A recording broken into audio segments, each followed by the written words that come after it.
గండిగుంటలో Penamaluru MLA Bode Prasad సుపరిపాలనలో తొలి అడుగు కార్యక్రమం చేపట్టారు. పలు వార్డుల్లోని ప్రజలను కలిసి సమస్యలు తెలుసుకుంటూ సంక్షేమ పథకాలు అందుబాటుపై ఎమ్మెల్యే విచారించారు. ఏ ఇంటికి వెళ్లినా కూటమి ప్రభుత్వ పనితీరుపై ప్రజలు సంతృప్తిగా ఉన్నామని చెబుతున్నారని ఎమ్మెల్యే బోడే ప్రసాద్ చెప్పారు. గండిగుంటలో రోడ్లు, డ్రైన్లు, మంచినీటి, వీధి లైట్లు సమస్యను స్థానికులు తెలిపారు. ఈ సంవత్సరంలో 90% పనులను పూర్తి చేశాం. ఇంకా మిగిలి ఉన్న పనులను త్వరలోనే చేయిస్తామని ఎమ్మెల్యే స్థానికులకు భరోసా ఇచ్చారు. నియోజకవర్గంలోని గ్రామాల్లోని సమస్యల పరిష్కారానికి చిత్తశుద్ధితో పనిచేస్తానని ఎమ్మెల్యే ప్రజలకు హామీ ఇచ్చారు. నాకు ఒక మంచి మనసుకి ఒక ఆహ్లాదకరమైన ఆనందాన్ని కలిగిస్తుంది. ఎందుకు అనంటే నాకు నచ్చిన పల్లెటూరుల్లో ఇది ఒక పల్లెటూరు. అన్నిటికన్నా బాగా నచ్చిన ఊరు గండిగుంట.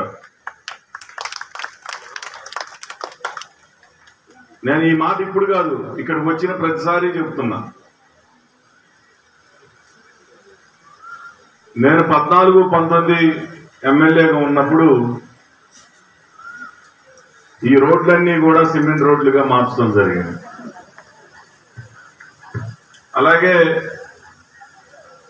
అక్కడ బైపాస్ దగ్గర నుంచి ఎస్సీ కాలనీ మీదుగా వచ్చే రోడ్డు కూడా తీసుకొచ్చి మళ్ళీ గ్రామానికి పెద్ద సీసీ రోడ్డుగా వేయటం జరిగింది. నా ఆలోచనలు ఎప్పుడు కూడా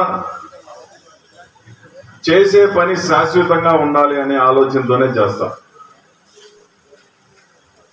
ఒక ఊర్లో సిమెంట్ రోడ్ వేస్తే 3.5 మీటర్లో 4 మీటర్లో వేసి ఈ రోడ్డు వేసాము అన్న పేరుకి మాత్రమే అభివృద్ధి చేస్తాం.